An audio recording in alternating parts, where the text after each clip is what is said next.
ये वाला।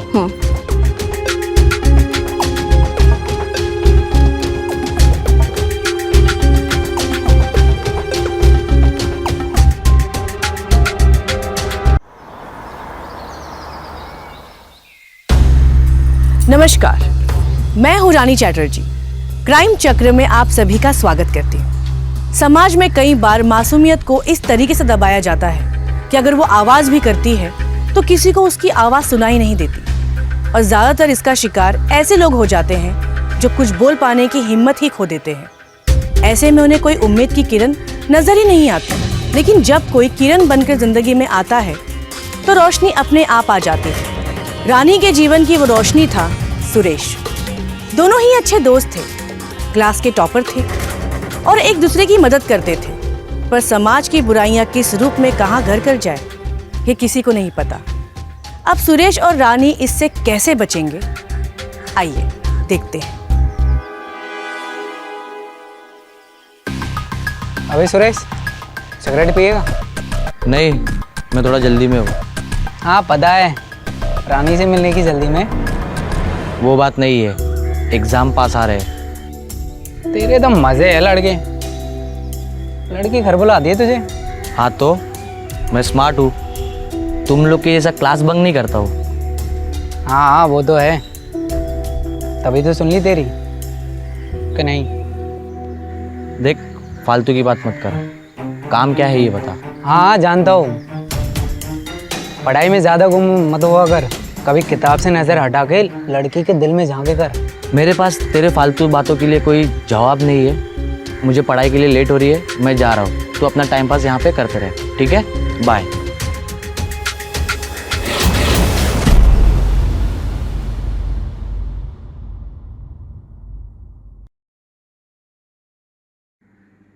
तू आज इतना लेट क्यों आया? अरे कुछ नहीं, वो एक काम में मैं फंस गया था। ओके।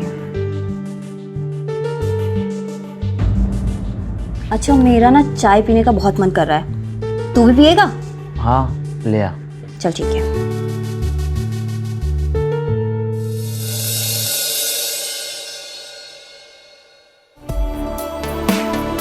सुरेश, हाँ चाय बाद में पीते हैं, अभी ना कुछ और करने का मन है।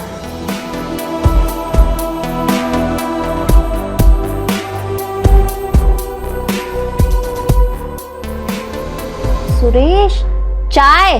हाँ। कहाँ खो गए थे तुम? नहीं कहीं नहीं, वो बस पढ़ाई के बारे में सोच रहा था। अच्छा, चाय पियो।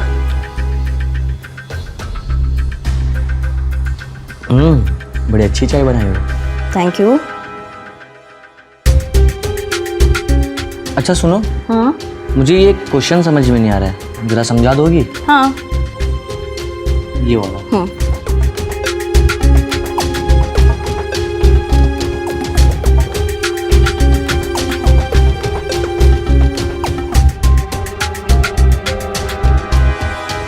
पढ़ाई में ज़्यादा गुम मत हुआ कर, कभी किताब से नज़र हटा के लड़की के दिल में झांके कर।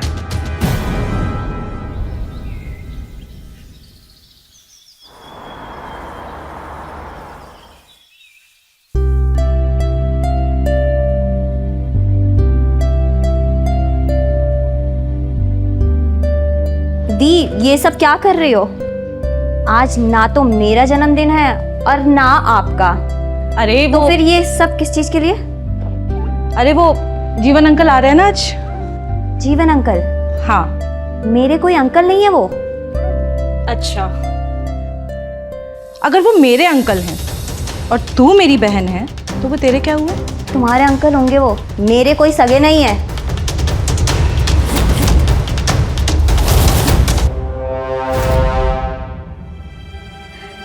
सगे नहीं है, लेकिन सगे से भी ज्यादा बढ़कर करते हैं। आजकल तो अपना सगा कोई इतना नहीं करता जितना वो हमारे लिए करते हैं। मुफ्त में रहने के लिए जो मिलता है उनको,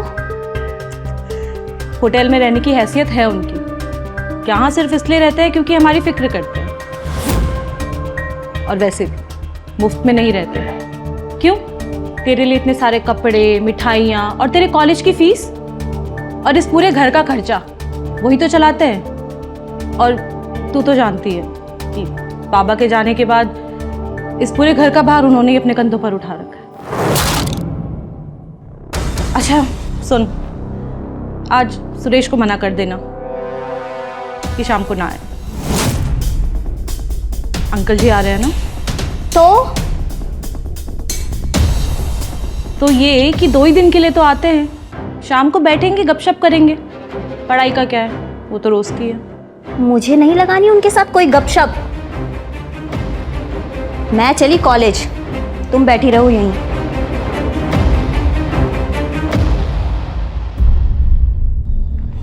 इतनी भोली है मेरी रानी, अच्छे बुरे का फर्क भी नहीं समझती।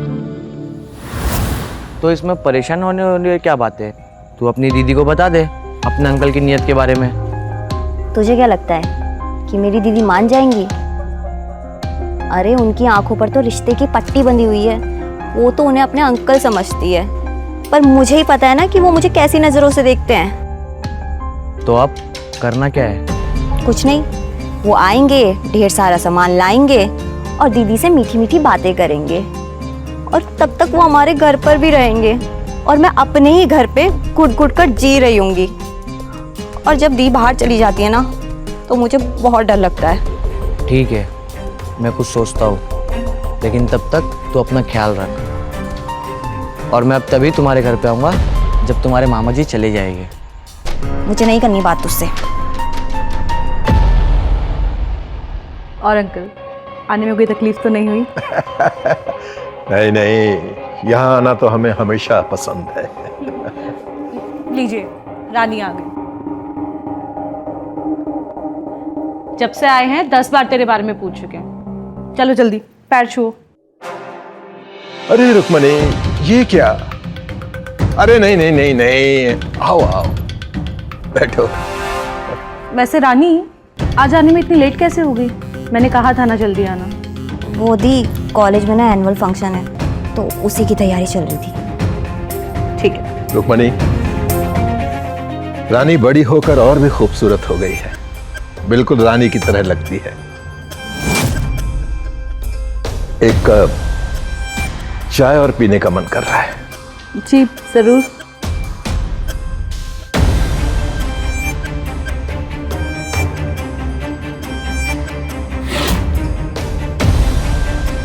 और रानी, क्या क्या पढ़ाई कर रही हो कॉलेज में?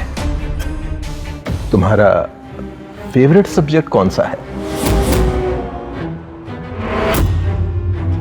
इंग्लिश और हिस्ट्री। अच्छा, और शर्मा क्यों रही हो? थोड़ा पास आओ। मैं क्या सोच रहा था, इस बार तुम्हारे समर वेकेशन पर मसूरी घूमने चलेंगे। लेकिन ना मेरा समर कैंप है, तो मैं वहीं जाऊंगी। अरे कोई बात नहीं, फिर तुम जहां कहोगी हम वहां चलेंगे। रुक्मणी, रानी बड़ी हो गई है, इसलिए अब ज्यादा शर्मा रही है। पूरे 19 की हो गई है। ये चाय पी। थक कर आई है ना? मुबारक हो।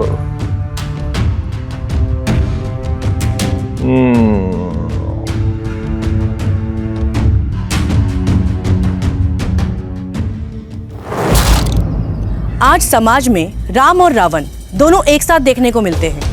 कब कौन किस रूप में आपकी मदद करता है और कौन कब किस रूप में आपका फायदा उठाता है, ये कोई नहीं बता सकता। और उसी तरह का एक आदमी था रानी का अंकल। इंसान की शक्ल में हैवान, जो किसी भी हद तक जा सकता है। रिश्तों की आड़ में ये लोग ऐसे कारनामे करते हैं कि इन्हें रोकना भी आसान नहीं होता। सुरेश ने रानी की मदद करने का फैसला तो कर लिया, पर उसे भी नहीं पता था कि वो कैसे मदद करेगा। पर रानी को बचाना तो उसके लिए सबसे ज्यादा जरूरी है।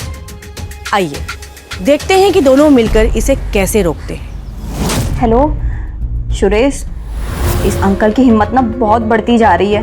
अभी दीदी से कह रहा था कि उसे शाम को समोसे खाने हैं, और दीदी शाम को समोसे लेने चली जाएगी, फिर मुझे बाद में बहुत डर लगेगा।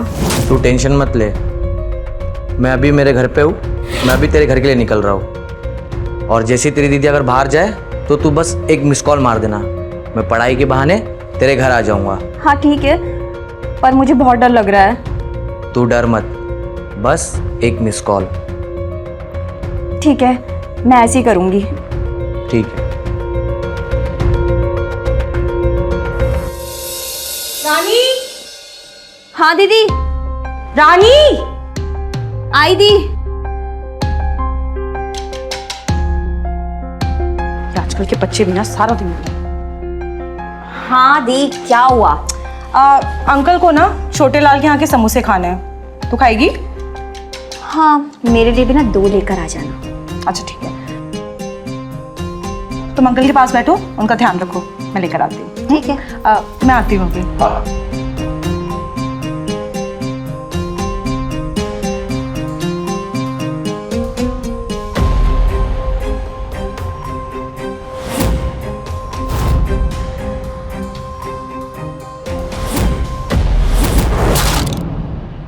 रानी, बहुत प्यास लगी है मुझे, थोड़ा पानी पिलाओगी? जी।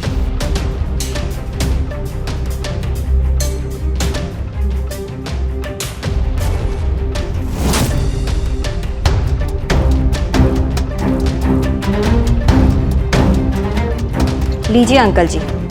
अरे वाह,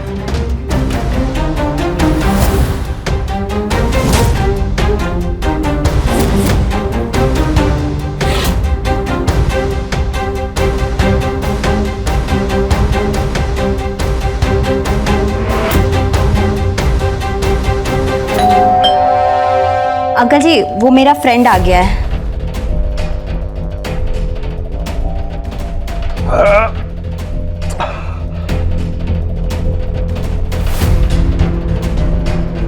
अरे सुरेश, आ गया तू? आजा। अंकल, ये मेरा क्लासमेट है। अभी ना हम दोनों पढ़ने जा रहे हैं, और अगर आपको किसी भी चीज की जरूरत हो ना तो मुझे आवाज लगा दीजिएगा, ठीक है? ठीक है। चल।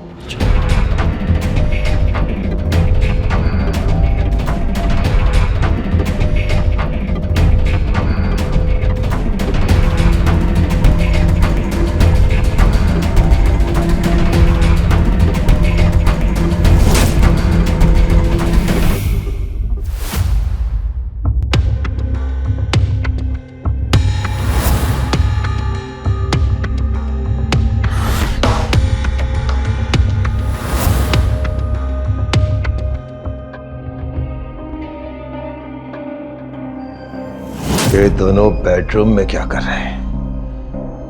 देखना चाहिए।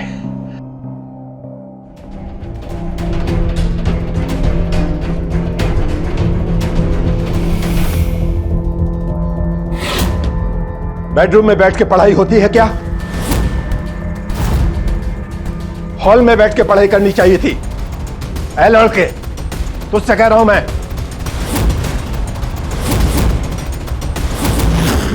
अंकल, सुरेश नाम है इसका। हाँ, जो कोई भी नाम हो, सीधा बेडरूम में घुसा चला है। आप गलत समझ रहे हो अंकल। मैं गलत नहीं समझ रहा हूं, सब समझता हूं। बेडरूम है, बिस्तर भी लगा हुआ है, और जवान लड़की है। शर्म नहीं आती? तेरी तो नीयत ही खराब है। नीयत तो तेरी खराब है अंकल, हमें सब पता है।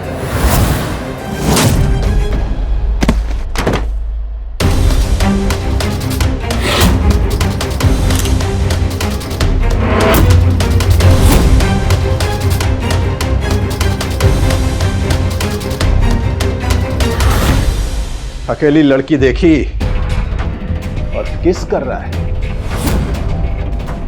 अभी ये फोटो मैं रुक्मणी को दिखाऊंगा, और तेरा इस घर में आना जाना ही बंद करवा देता हूं। निकलो यहां से।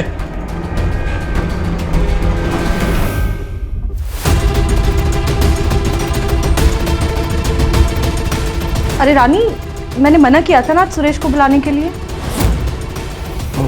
वो तो मैं बुक देने के लिए आया था।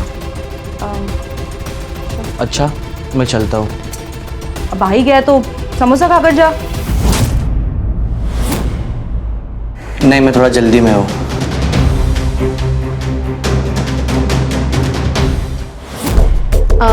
अंकल एक चाय और चलेगी? रुक्मणी, कितना चाय पिलाती हो? बस अभी नहीं। वो क्या है ना कि शिखा की बेटी की तबीयत खराब है तो मैं हॉस्पिटल जा रही थी। आने में थोड़ा टाइम लग सकता है और रानी भी अभी सो रही है इसलिए पूछ रही। नहीं, अभी नहीं। अरे हाँ, रानी आज कॉलेज नहीं गई? नहीं, कह रही थी आज नहीं जाना, अभी तक सो रही है। ठीक है, अच्छा तुम जाओ। ठीक है, आप ध्यान रखिए। हाँ।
अंकल, ये क्या कर रहे हैं आप?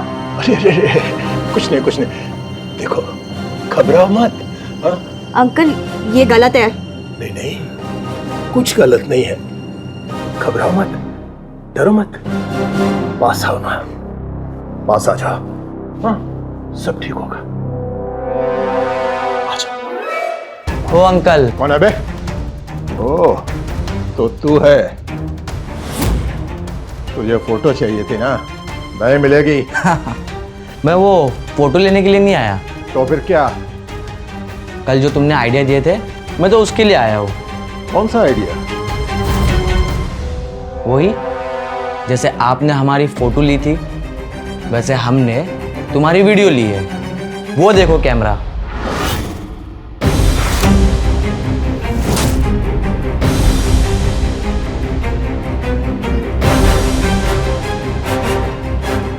अब ये तुम्हारी सारी करतूतें इस कैमरे में कैद है। अरे कैसी बातें कर रहा है? मैं तो अपनी बिटिया रानी के कपड़े ठीक कर रहा हूं, बस, और कुछ नहीं। वो तो तुम कपड़े ठीक कर रहे हो या क्या कर रहे हो वो तो बाद में पता चल ही जाएगा।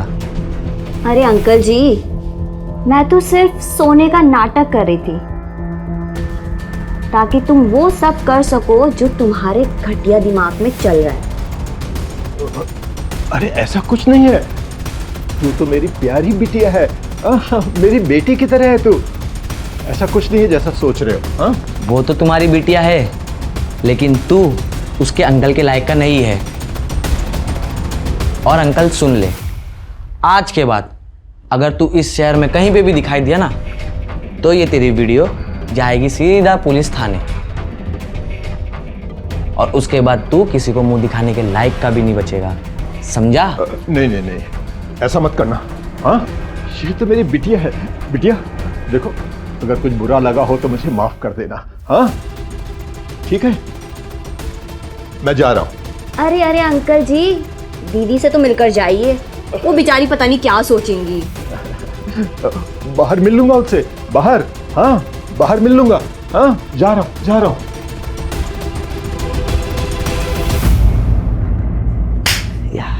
फाइनली हमने कर दिखाया। उस ठरकी के अंकल को भी भगा दिया और हम भी बच गए। यस। अगर आज आप और मैं अपने आसपास देखेंगे तो हमें ऐसे कई केसेस नजर आएंगे जहां यही सब होता है, पर हम कभी ध्यान नहीं देते। दरअसल रानी की तरह रोज हजारों लड़कियां इस तरह समाज में यौन शोषण का शिकार होती हैं। परिवार की इज्जत इन्हें कुछ बोलने नहीं देती और इसी बात का फायदा उठाकर अंकल जैसे कुछ हैवान रानी जैसी मासूमों पर अत्याचार करते हैं। अगर रानी के जीवन में सुरेश ना होता और वो सही समय पे उसे बचाने की तरकीब ना निकालता तो ना जाने ये खेल कब तक चलता रहता और कब तक रानी इस शोषण का शिकार होती रहती। शोषण सिर्फ शारीरिक तौर पर नहीं होता, किसी भी तरीके से हो सकता है। इसीलिए अपने आसपास सावधानी बरतिए और ऐसी किसी भी हरकत को रोकने का प्रयास कीजिए, क्योंकि आप और मैं मिलकर ही समाज को बेहतर बना सकते हैं। मैं रानी अब आप लोगों से विदा लेती हूँ। आप लोगों से जल्द मुलाकात होगी क्राइम चक्र के नए एपिसोड में नई कहानी के साथ। तब तक आप लोग सचेत रहिए अपने आसपास होने वाली घटनाओं से। नमस्कार।